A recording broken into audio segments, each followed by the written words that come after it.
ওগো আল্লাহ,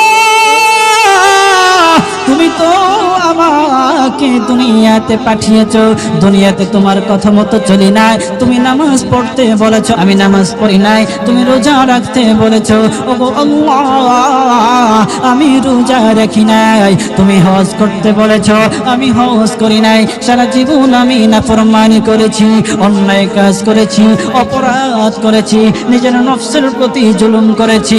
ওগো আল্লাহ, এই জন্য আমি জাহান্নামী হয়ে গেলাম।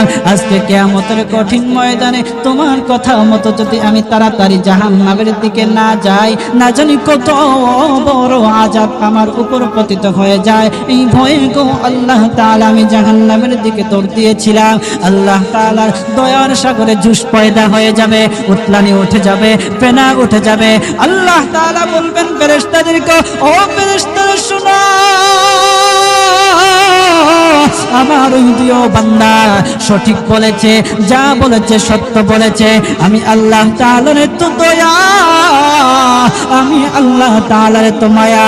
প্রথম নাম্বার ব্যক্তি আমাকে ভয় করেছে, যদিও সে দুনিয়াতে ভয় করে নাই, কিন্তু কিয়ামতের মাঠে সে আমাকে ভয়